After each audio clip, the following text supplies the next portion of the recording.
चलिए आइए अब हम लोग देखते हैं मोड्स ऑफ ट्रांसपोर्ट, परिवहन के साधन। While traveling from one place to another, we use a car, a bus or a train.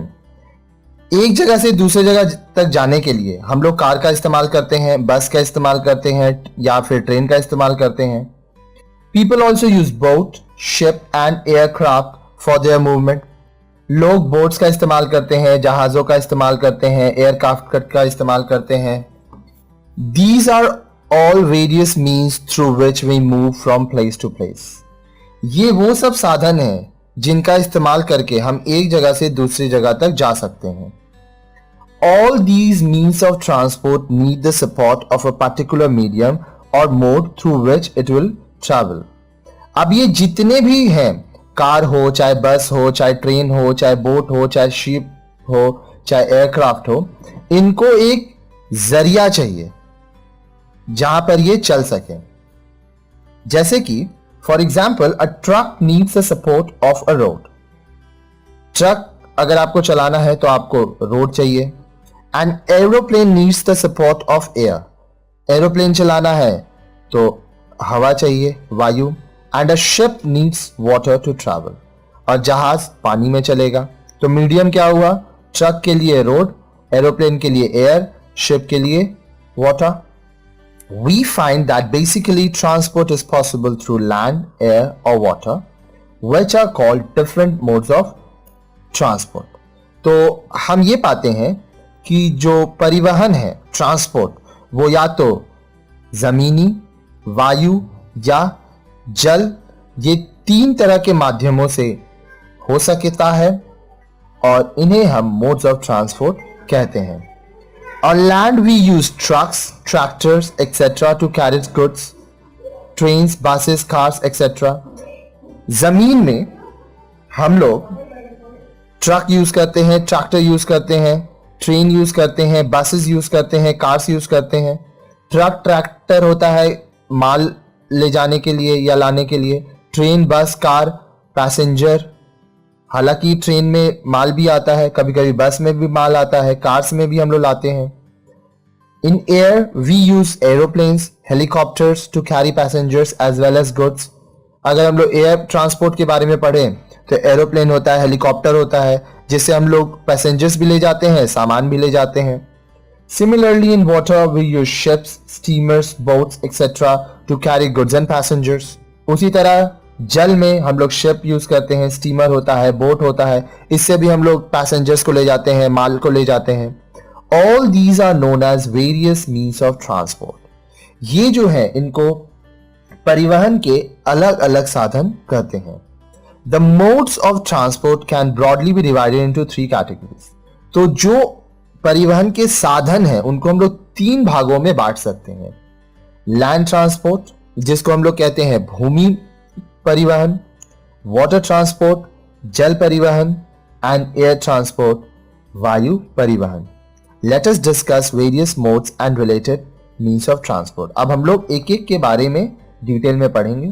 उससे पहले ये जो मैं पढ़ाऊं इसका हिंदी अनुवाद फिर से सुनिए।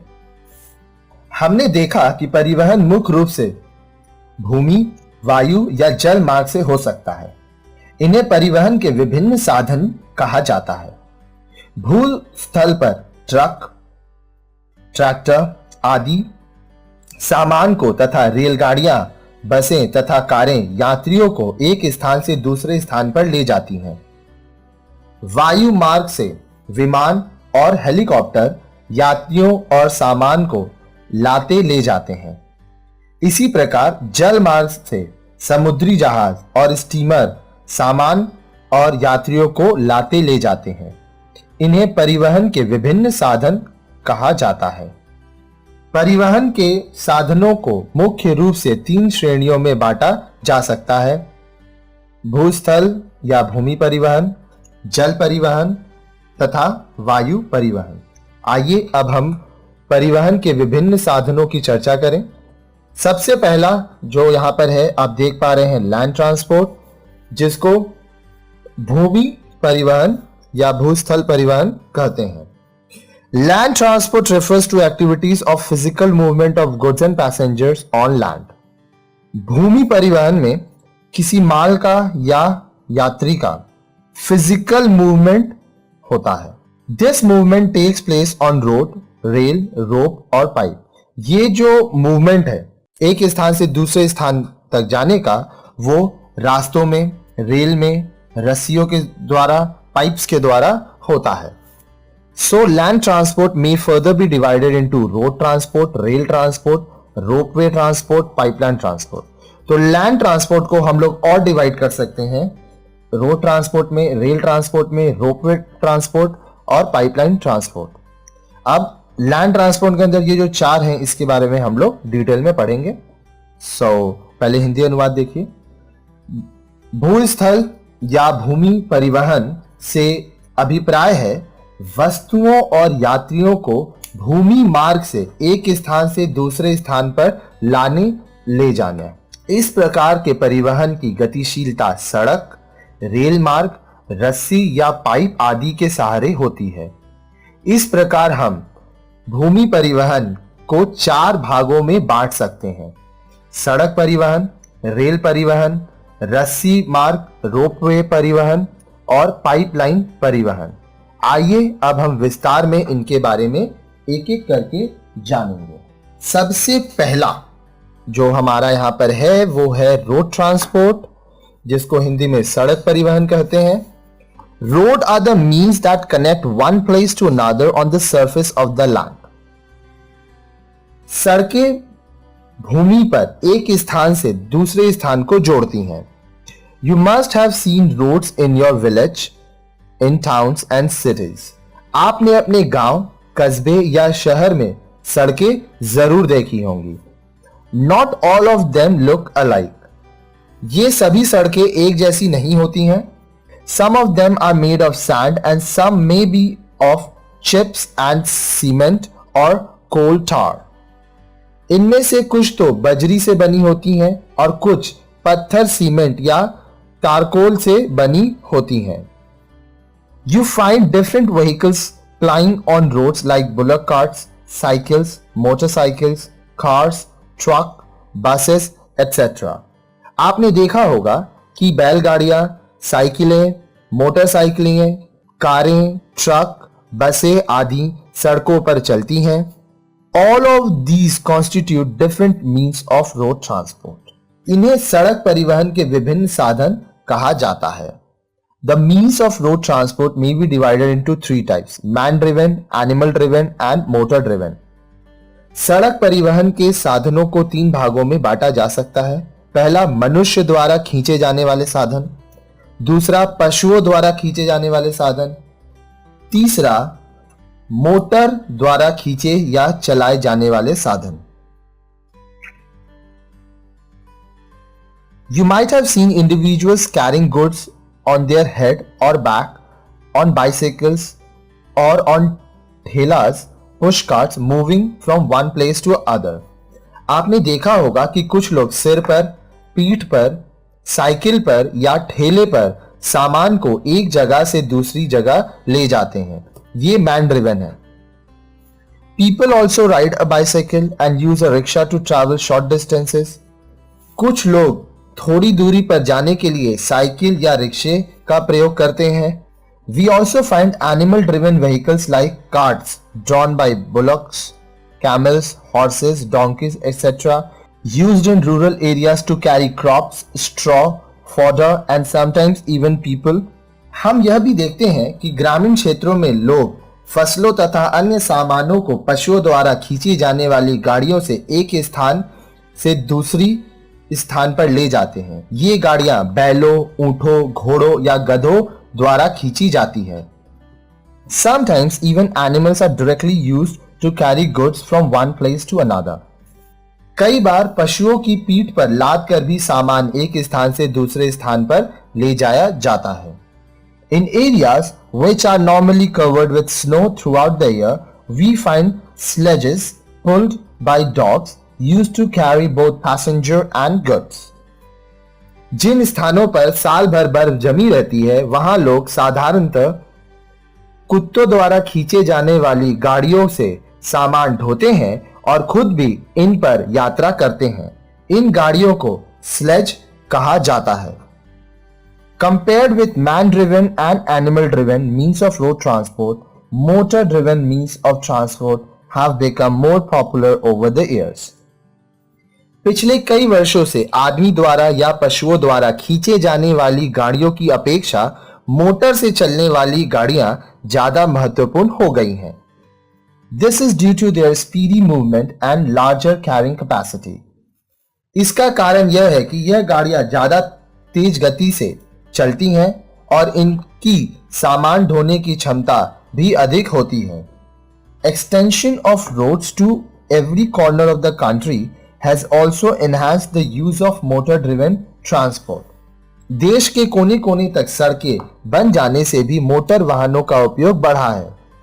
The types of motor vehicles used to carry goods and passengers includes auto rickshaw, scooters, vans, buses, tempos, trucks, etc. इन वाहनों में ऑटो रिक्शा, स्कूटर, वैन, बसें, टेम्पो और ट्रक शामिल हैं। इन Kolkata, tramway also forms a part of road transport for carrying passengers. Kolkata में लोग tram से यात्रा करते हैं, वह भी सड़क परिवहन का ही एक साधन है। चलिए आइए अब हम लोग देखते हैं एडवांटेजेस ऑफ रोड ट्रांसपोर्ट, सड़क परिवहन के लाभ। Road transport has the following advantages. सड़क परिवहन के निम्नलिखित लाभ हैं। First, it is a relatively cheaper mode of transport as compared to other modes. परिवहन के अन्य साधनों की अपेक्षा सड़क परिवहन सस्ता पड़ता है। Perishable goods can be transported at a faster speed by road carriers over a short distance. शीघ्र नाशवान वस्तुएं सड़क परिवहन के माध्यम से तेजी से एक स्थान से दूसरे स्थान पर पहुंचाई जा सकती हैं। अब पेरिशेबल गुड्स क्या हुआ? दूध हुआ, ब्रेड हुआ, कुछ कुछ प्रकार की सब्जियां जो ज्यादा दिन तक आप रख नहीं सकते। It is flexible mode of transport as loading and unloading is possible at any destination. It provides door-to-door service. यह परिवहन का लचीला साधन है क्योंकि इसमें सामान को किसी भी स्थान पर चढ़ाया और उतारा जा सकता है। इससे घर घर तक सामान पहुंचाया जा सकता है। Next, it helps people to travel and carry goods from one place to another, particularly in places which are not connected by other means of transport, example, hilly areas. यह लोगों को यात्रा में तथा माल को एक स्थान से दूसरे स्थान पर पहुंचाने में सहायता करता है, विशेषकर उन क्षेत्रों में जो परिवहन के अन्य साधनों से नहीं जुड़े हैं, उदाहरण के लिए पर्वतीय क्षेत्र। अब देखिए, लाभ है तो कुछ इसके लिमिटेशंस भी हैं, सीमाएं भी हैं। तो आइए देखते हैं लिमिटेशंस ऑफ रोड ट्रांसपोर्ट, सड़क परिवहन की सीमाएं। Road transport has the following limitation. सड़क परिवहन की निम्नलिखित सीमाएं हैं। It is not economical for long distance transportation of goods due to their limited carrying capacity. इसकी भार ढोने की क्षमता सीमित है, इसलिए लंबी दूरी के परिवहन के लिए यह किफायती नहीं है। Transportation of heavy goods or goods in bulk by road involves high cost. बहुत भारी सामान या बहुत ज्यादा सामान को इस व्यवस्था से ढोने में खर्च बहुत ज्यादा बैठते हैं। It is affected by adverse weather conditions like floods, rain, landslide, etc. यह प्रतिकूल मौसम की स्थितियों से प्रभावित होता है, जैसे बाढ़, वर्षा, भूस्खलन आदि। चलिए आइए अब हम लोग रेल ट्रांसपोर्ट पढ़ेंगे। रेल ट्रांसपोर्ट को हिंदी में रेल परिवहन कहते हैं। Transportation of goods and passengers on rail lines through trains is called rail transport. रेलगाड़ी द्वारा सामान और यात्रियों को एक स्थान से दूसरे स्थान तक लाने ले जाने को रेल परिवहन कहते हैं।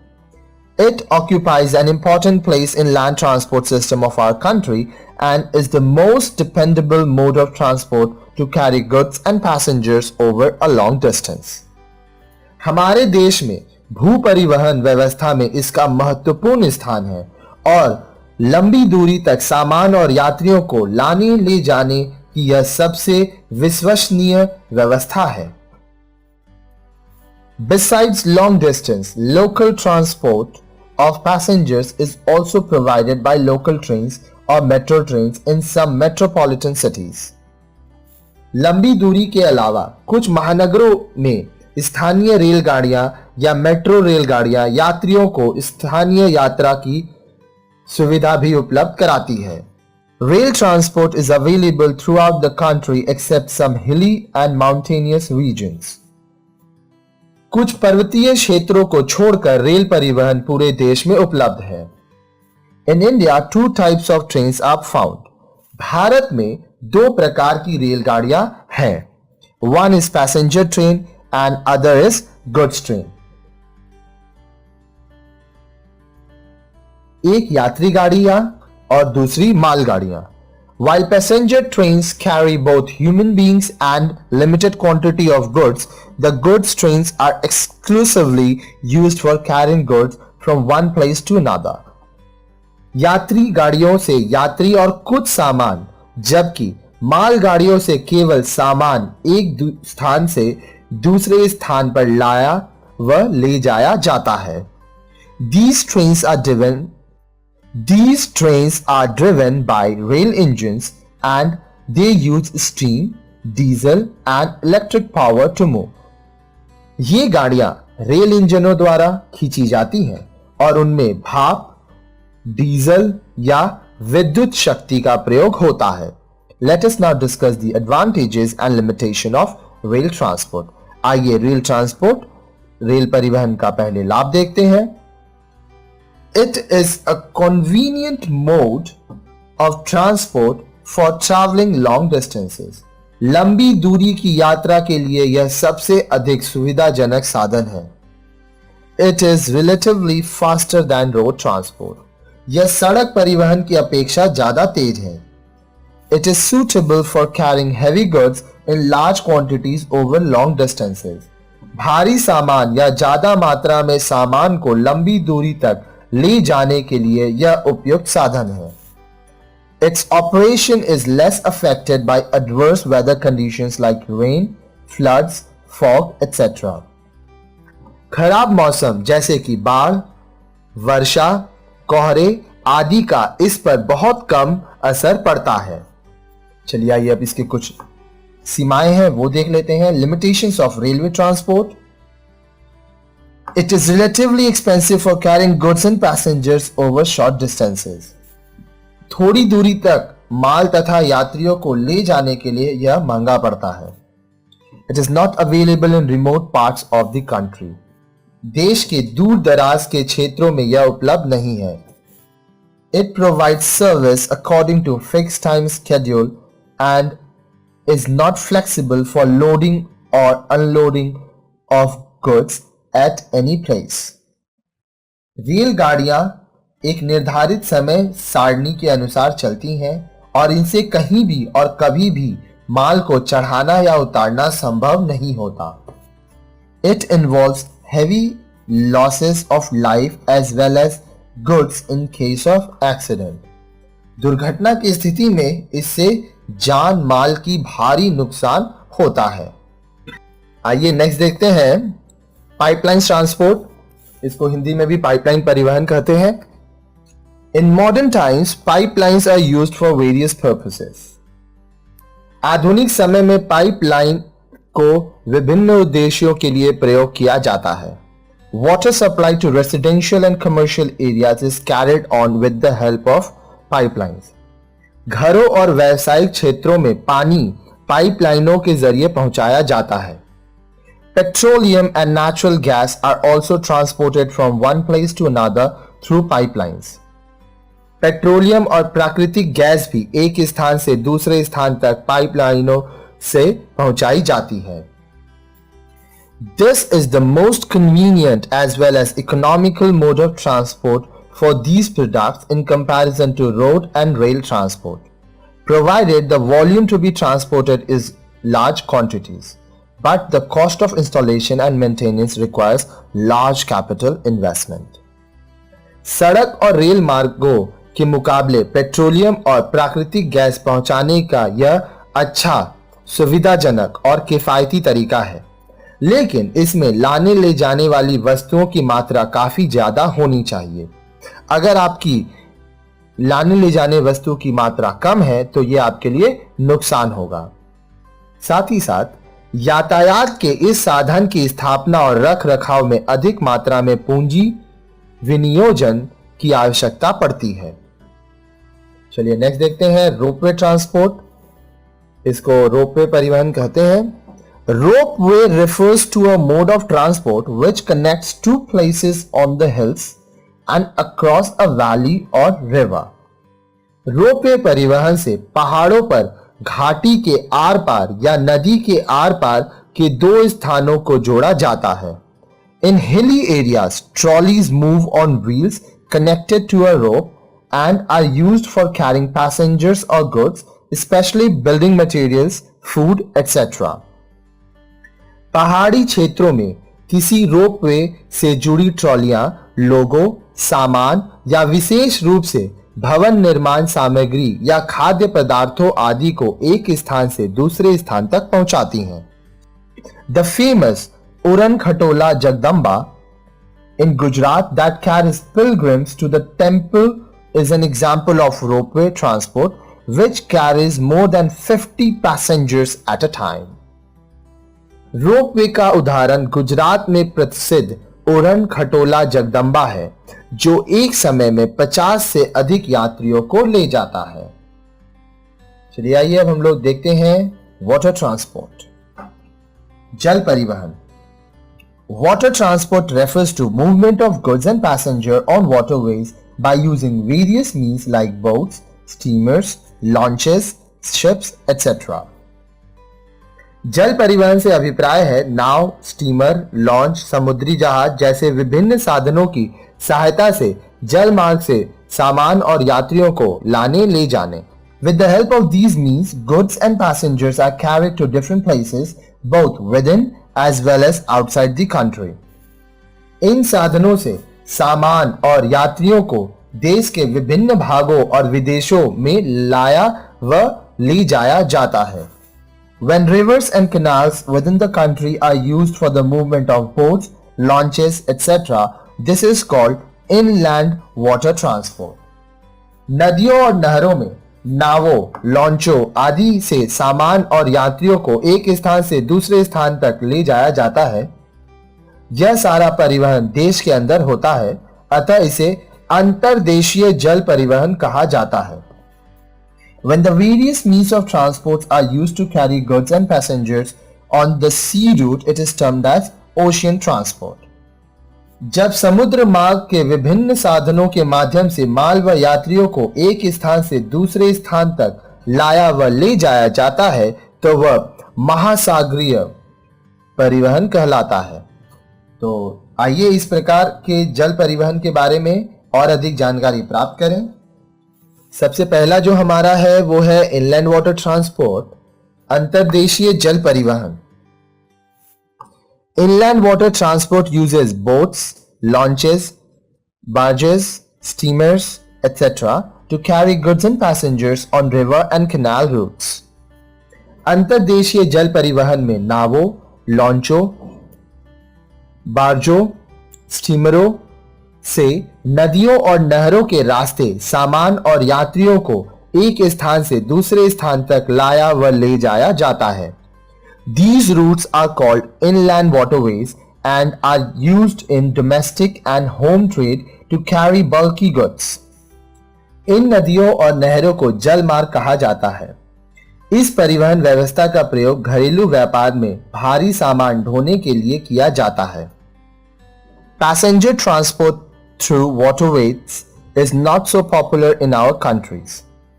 हमारे देश में यात्रियों के लिए यह परिवहन व्यवस्था लोकप्रिय नहीं है। Inland water transport system exists only in few states like West Bengal, Andhra Pradesh, Assam, Tamil Nadu, etc. अंतर्देशीय जल परिवहन केवल कुछ राज्यों जैसे पश्चिम बंगाल, आंध्र प्रदेश, असम और त्रिपुरा में प्रचलित है। आइए अब देखिए ओशियन ट्रांसपोर्ट, जिसको कहते हैं महासागरीय परिवहन। Ocean transport refers to movement of goods and passengers by ships through sea or ocean waterways. महासागरीय परिवहन से अभिप्राय सागर या महासागर में समुद्री जहाजों से सामान और यात्रियों का परिवहन है. It plays an important role in the growth of international trade. अंतरराष्ट्रीय व्यापार के विकास में इसका महत्वपूर्ण स्थान है. It is also used for transporting goods and passengers in the coastal areas. तटीय इलाकों में इससे यात्रियों और सामान को पहुंचाने के लिए भी इस साधन का प्रयोग किया जाता है. Ocean transport has a fixed route which links almost all the countries of the world. महासागरीय परिवहन का मार्ग निश्चित होता है और इससे दुनिया के लगभग सभी देश जुड़े हैं. Sea transport may be of the following two types. सागरीय परिवहन निम्नलिखित दो प्रकार का होता है. चलिए आइए अब देखते हैं कोस्टल शिपिंग, जिसको हिंदी में तटीय जहाजरानी कहते हैं. In this transport, ships ply between the main ports of a country. This helps in home trade and also in carrying passenger within the country. In this transport, ships ply between different countries separated by seas or oceans. It is mainly used for promotion and development of international trade. It is an economical means of transport to carry heavy machines and goods in bulk. इस परिवहन व्यवस्था में देश के मुख्य बंदरगाहों के बीच समुद्री जहाज चलते हैं. इससे घरेलू व्यापार में मदद मिलती है और यात्री भी देश के एक भाग से दूसरे भाग में जा पाते हैं. नेक्स्ट है आपका ओवरसीज शिपिंग, समुद्र पारीय जहाजरानी. Overseas transport is carried out on fixed routes which connect almost all the countries. इस परिवहन में समुद्री जहाज उन देशों के बीच चलते हैं जिनके बीच सागर या महासागर है. In ocean transport, different types of ships are used to carry passengers and goods. These may be classified as under liners. A liner is a passenger and cargo vessel which belongs to regular shipping company. These ships ply over a fixed route following a prescribed schedule or timetable. Second, tramps. A tramp is a cargo ship which does not make regular trips but plies whenever cargo is offered to it. It does not follow a fixed route or a prescribed timetable like that of liners. समुद्री पारीय जहाजरानी. इस परिवहन में समुद्री जहाज उन देशों के बीच चलते हैं जिनके बीच सागर या महासागर है. इससे अंतर्राष्ट्रीय व्यापार को बढ़ावा मिलता है. भारी मशीनों और बड़ी मात्राओं में सामान को एक देश से दूसरे देश तक ले जाने के लिए यह सबसे किफायती साधन है. समुद्र पारीय परिवहन के लिए मार्ग निश्चित है और विश्व के लगभग सभी देश इससे जुड़े हैं. समुद्र पारीय परिवहन में सामान और यात्रियों को लाने व ले जाने के लिए कई प्रकार के समुद्री जहाज चलते हैं. ये निम्नलिखित है. पहला है लाइनर. लाइनर एक ऐसा यात्री या मालवाहक जहाज होता है जिसका संबंध एक नियमित जहाज रानी कंपनी से होता है. ये जहाज निश्चित मार्गों पर निर्धारित समय सारणी के अनुसार चलते हैं. दूसरा, ट्रैम्प. यह ऐसा मालवाहक जहाज होता है जो तभी चलता है जब इसे ढोने के लिए माल मिलता है. इसका न तो कोई निश्चित मार्ग होता है और न ही निर्धारित समय सारणी. अब चलिए आइए अब हम लोग देखते हैं एडवांटेजेस ऑफ वाटर ट्रांसपोर्ट, जल परिवहन के लाभ. Water transport has the following advantages. जल परिवहन के निम्नलिखित लाभ हैं. पहला, it is a relatively economical mode of transport for bulky and heavy goods. यह अधिक मात्रा में या भारी सामान ढोने के लिए अपेक्षाकृत किफायती साधन है. दूसरा, it is a safe mode of transport with respect to occurrence of accidents. दुर्घटना की दृष्टि में यह बड़ा सुरक्षित परिवहन है. तीसरा, the cost of maintaining and constructing routes is very low as most of them are naturally made. इसके मार्ग को बनाने या उसके रख रखाव में बहुत कम खर्च आता है क्योंकि सभी कुछ प्राकृतिक रूप से सुलभ है. It promotes international trade. इससे अंतर्राष्ट्रीय व्यापार को बढ़ावा मिलता है. Next, limitations of water transport, जल परिवहन की सीमाएं. Water transport has the following limitations. जल परिवहन की निम्नलिखित सीमाएं हैं. पहला, the depth and navigability of rivers and canals vary and thus affect operations of transport vessels of different sizes. नदियों और नहरों की गहराई और उनमें समुद्री जहाज चलने की अनुरूपता अलग अलग होती है, अतः विभिन्न प्रकार के परिवहन पोत चलाने में कठिनाई आती है. दूसरा, it is a slow moving mode of transport and therefore not suitable for transport of perishable goods. यह बहुत मंद गति से चलने वाला साधन है, इससे जल्दी खराब होने वाले सामान को ढोने के लिए उपयुक्त नहीं है. It is adversely affected by weather condition.